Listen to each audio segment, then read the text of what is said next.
আকাশবাণী কলকাতা বিচিত্র সংবাদ সংকলন ও উপস্থাপনা সুদীপ বসু।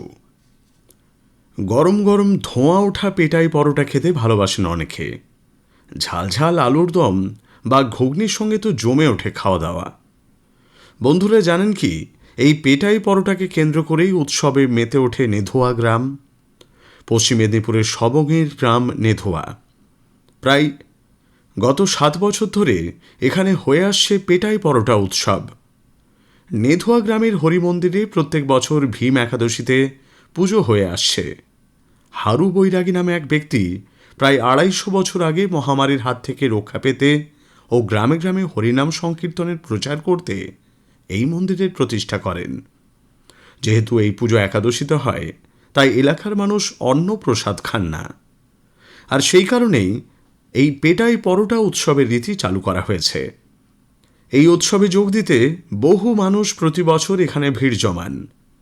8 থেকে 10 কুইন্টাল ময়দার পেটাই পরোটা তৈরি হয় এখানে।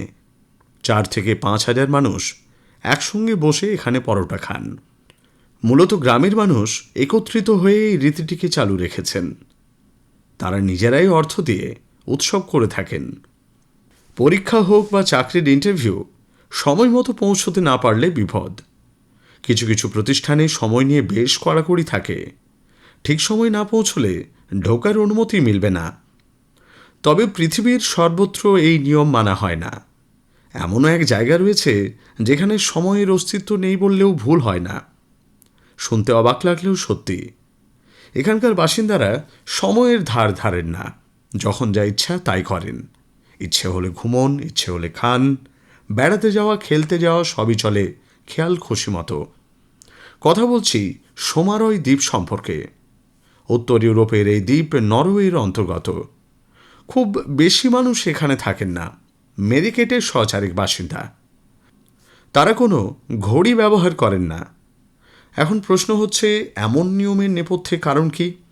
এক কথায় বললে, প্রকৃতির খামখেয়ালিপনা। সোমারয় দ্বীপে টানা 69 দিন সূর্য অস্ত যায় না। মে মাসের মাঝামাঝি সময় থেকে টানা 2 মাস মাথার উপর সূর্য দেখতে পান এখানকার বাসিন্দারা। রাতের কোনো অস্তিত্ব নেই। আবার নভেম্বর থেকে জানুয়ারি পর্যন্ত এখানকার আকাশে সূর্যের দেখাই মেলে না। সেই কারণেই সময়ের এমন গরমিল। কারো পক্ষে টানা 3 মাস ঘুমিয়ে থাকা তো সম্ভব নয়। আবার কেউ টানা 3 মাস জেগেও থাকতে পারেন না। তাই এখানকার বাসিন্দারা রাত হলেই ঘুমোতে হবে এই ধারণায় বিশ্বাস করেন না। বছরের নির্দিষ্ট কয়েকটা মাস বিশেষ কিছু কাজ সেরে রাখেন বাসিন্দারা। এই যেমন সাঁতার কাটা, পাহাড়ি চড়া কিংবা চড়া রোদ দরকার, এমন সব কিছুই মে থেকে জুলাইয়ের মধ্যে করে ফেলেন সকলে। বর্তমানে পর্যটকদের অন্যতম আকর্ষণ হিসেবে জায়গা করে নিয়েছে দ্বীপটি। স্পাইডারম্যান আমাদের ছোটবেলাকার সুপার হিরো। মাকড়সার মতো কেমন তরতর করে সে যে কোনো খাড়া জায়গায় উঠে যেতে পারত। বাস্তবে স্পাইডারম্যান অ্যালেক্স হনল্ড।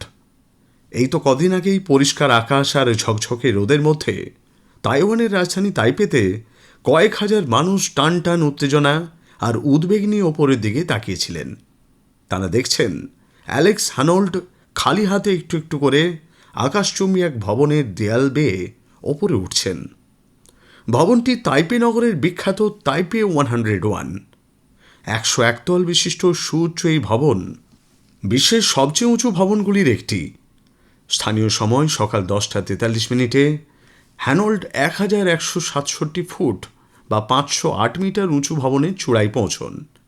নিচে তাঁর ভক্ত দর্শকেরা করতালি দিয়ে উল্লাস প্রকাশ করেন। পুরো ভবন বেয়ে উঠতে সময় লেগেছে 92 মিনিট। হ্যানল্ডের বয়স এখন 40 বছর। প্রায় 2 দশক ধরে পর্বতারোহীদের মধ্যে তিনি পরিচিত মুখ। তবে 2017 সালে তিনি প্রথম ব্যক্তি হিসেবে মার্কিন যুক্তরাষ্ট্রের ক্যালিফোর্নিয়ার ইয়োসেমিটি ন্যাশনাল পার্কের এল ক্যাপিটান ভবনে দেয়াল বেয়ে উঠে সারা বিশ্বের পরিচিতি পান। হ্যানল্ডের আগে 2004 সালে ফরাসি পর্বতারোহী আলা রবার্ট তাইপে 101 ভবনের দেয়াল বেয়ে উঠেছিলেন। তবে তিনি তার জন্য দড়ির ব্যবহার করেন। বিচিত্র সংবাদ শেষ হল। সংকলন ও উপস্থাপনা সুদীপ বসু।